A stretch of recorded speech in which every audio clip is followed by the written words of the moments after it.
Hello friends, स्वागत है आप सभी का अपने पर पॉलीटेक्निक क्लब में। तो आज के इस वीडियो में पॉलीटेक्निक एंट्रेंस एग्जाम 2023 के रिगार्डिंग फिजिक्स के मोस्ट इंपॉर्टेंट प्रश्न को देखेंगे। यह हमारा पार्ट 2 है।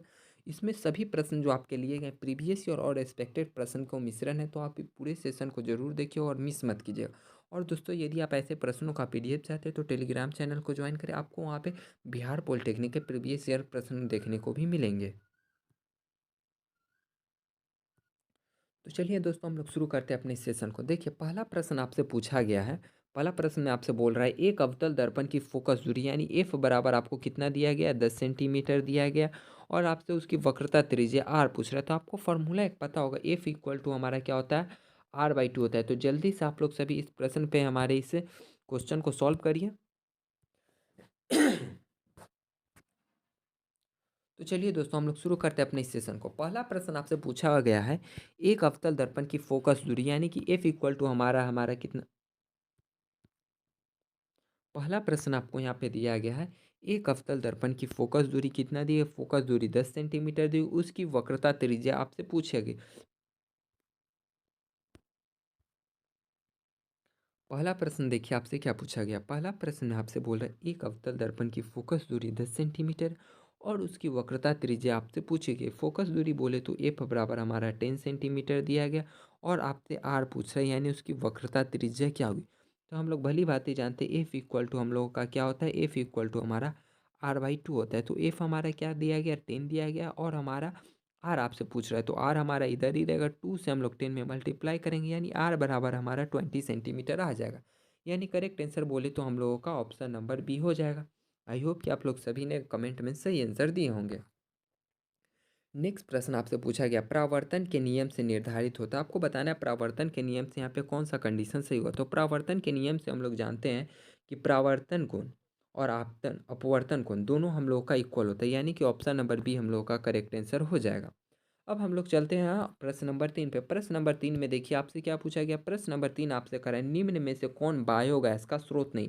आपको बताना है, ये सभी जो ऑप्शन दिए गए हैं इसमें आपको बायोगैस से संबंध नहीं रखते। तो बायोगैस से हमारा सिंपली नाभिकीय ऊर्जा संबंध नहीं रखते, यानी कि करेक्ट आंसर हमारा यहाँ पे ऑप्शन नंबर सी हो जाएगा। आई होप आप सभी ने करेक्ट आंसर दिए होंगे। अब हम लोग चलते हैं प्रश्न नंबर 4 में।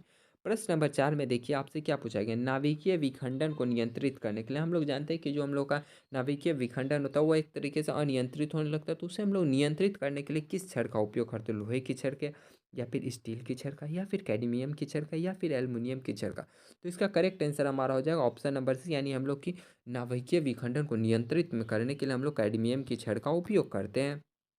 अब हम लोग चलते हैं प्रश्न नंबर 5 पे।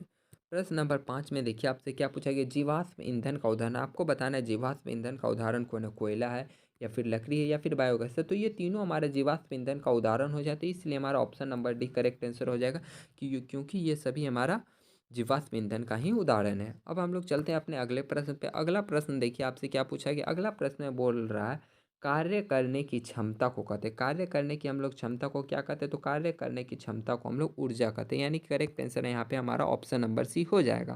अब हम लोग चलते हैं अपने अगले प्रश्न में। प्रश्न नंबर 7 में देखिए आपसे क्या पूछेगा। प्रश्न नंबर 7 कह रहा वोल्ट पर एम्पियर दर्शाता है। वोल्ट पर एम्पियर आपको क्या दर्शाता है, तो क्या हमारा एम्पियर दर्शाता है या फिर वोल्ट दर्शाता है या फिर ओम या फिर वाट। तो वोल्ट पर एम्पियर यानी वी बाई एम्पियर बोले तो आई हमारा क्या दर्शाता है, तो हमारा ओम दर्शाता है, यानी रेसिस्टेंस। रेसिस्टेंस को हम लोग ओम कहते हैं, इसका ऐसा यूनिट हमारा रेसिस्टेंस का ओम हो जाता है, यानी करेक्ट आंसर हमारा ओम हो जाएगा। अब हम लोग चलते हैं अपने अगले प्रश्न पे। अगला प्रश्न देखिए आपसे क्या पूछा गया, 1 ओम 2 ओम और 3 ओम के प्रतिरोध को श्रेणी क्रम में जोड़ने पर समतुल्य प्रतिरोध क्या होगा। यहाँ पे हम लोग का 1 ओम का प्रतिरोध, फिर हम लोग जोड़े 2 ओम का प्रतिरोध, फिर हम लोग जोड़े 3 ओम का प्रतिरोध और ये हमारा श्रेणी क्रम में जोड़ा गया। तो इसका समतुल्य प्रतिरोध क्या है, तो समतुल्य प्रतिरोध निकालने के लिए हम लोग तीनों को आपस में ऐड कर देंगे। तीनों को ऐड करने पे हमारा कितना आ जाएगा, तो हमारा 6 ओम आ जाएगा, यानी करेक्ट आंसर है यहाँ पे हमारा ऑप्शन नंबर डी हो जाएगा।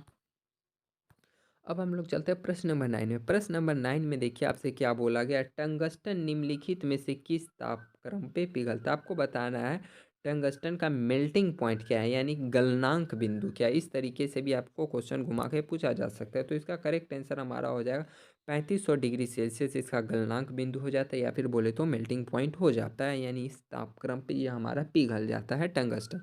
टंगस्टन वही जो हम लोगों के विद्युत बल्ब में उपयोग किया जाता है। और दोस्तों आप बताइए, आप लोग कमेंट बॉक्स में बताइएगा कि विद्युत बल्ब के अंदर जो हम लोग गैस को फिल करते हैं वो कौन सा गैस रहता है, ठीक। अब हम लोग चलते हैं अपने अगले प्रश्न पे। अगला प्रश्न में देखिए हमसे क्या पूछा गया, जब किसी चालक के तार से विद्युत धारा प्रवाहित करते हैं, यानी कि मान लीजिए हमारा कंडक्टिंग मटेरियल है या फिर इलेक्ट्रिक वायर, अगर इससे हम लोग विद्युत धारा को प्रवाहित करते हैं तो इसमें गतिशील क्या रहता है, परमाणु रहता है या फिर आयन रहता है या फिर प्रोटॉन या फिर इलेक्ट्रॉन गतिशील रहता है। तो इसका करेक्ट आंसर हमारा ऑप्शन नंबर डी हो जाएगा, यानी कि जो हमारे लोग का विद्युत कतार है उसमें इलेक्ट्रॉन का फॉल होता है, यानी इलेक्ट्रॉन प्रवाह करता है, गतिशील हमारा इलेक्ट्रॉन रहता है। अब हम लोग चलते हैं प्रश्न नंबर 11 पे। प्रश्न नंबर 11 पे देखिए आपसे क्या पूछा गया।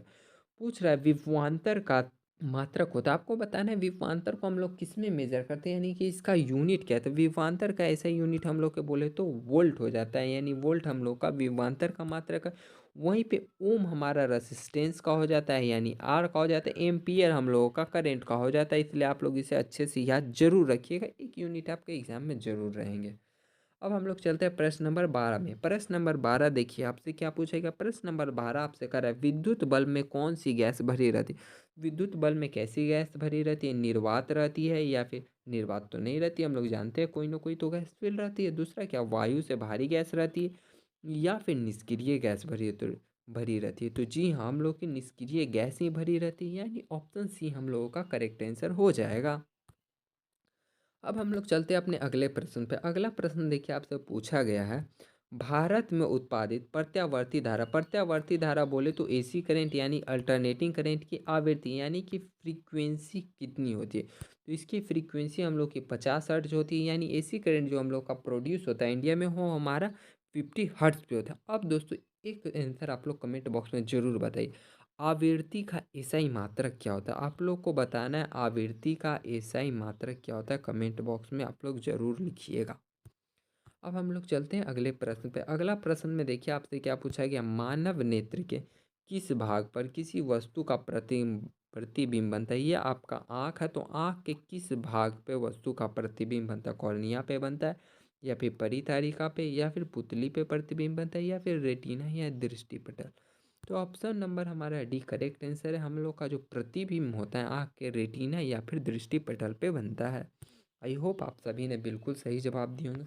अब हम लोग चलते हैं अपने अगले प्रश्न पे। अगला प्रश्न देखिए आपसे क्या पूछा गया, किस दृष्टि दोष में किसी वस्तु का प्रतिबिंब रेटिना के आगे, मान लीजिए ये आपका रेटिना है तो प्रतिबिंब जो बन रहा है आपका रेटिना से आगे ही बन जा रहा है, तो वो किस दृष्टि दोष में होता है, निकट दृष्टि दोष में होता है या फिर हम लोग का दूर दृष्टि दोष में होता है या फिर जरा दृष्टि दोष में होता है या फिर इनमें से कोई नहीं। तो इसका करेक्ट आंसर हमारा हो जाएगा निकट दृष्टि दोष, यानी निकट दृष्टि दोष में हम लोग का जो प्रतिबिंब होता है वो रेटिना से पहले बन जाता है। अब दोस्तों आप लोग एक आंसर और कमेंट बॉक्स में बताइएगा कि निकट दृष्टि दोष के निवारण के लिए हम लोग किस लेंस का उपयोग करते हैं। आई होप आप तीनों प्रश्नों का आंसर कमेंट बॉक्स में ज़रूर दीजिए। आपको बताना है आवृत्ति का ऐसा ही मात्रक क्या है, और दूसरा बताना है कि हम लोग का जो निकट दृष्टि दोष है उसके निवारण के लिए हम लोग कौन से लेंस का उपयोग करते हैं। आई होप कि आपको आज का सेशन बहुत अच्छा लगा होगा और आपने सही सही आंसर दिए होंगे। और दोस्तों आप हमारे प्रीवियस वीडियो को देख सकते हैं जो भी आपके एग्ज़ाम के लिए मोस्ट इम्पॉर्टेंट है। और दोस्तों यदि आप पीडीएफ चाहते हैं तो आप हमारे टेलीग्राम चैनल को विजिट करें, लिंक आपको डिस्क्रिप्शन में मिलेगा। वीडियो पसंद आया तो लाइक करें, चैनल सब्सक्राइब करें और अपने दोस्तों के साथ भी शेयर करें। हमारे साथ बने रहने के लिए आपका बहुत बहुत धन्यवाद। मिलते हैं एक अगली वीडियो में जल्द ही।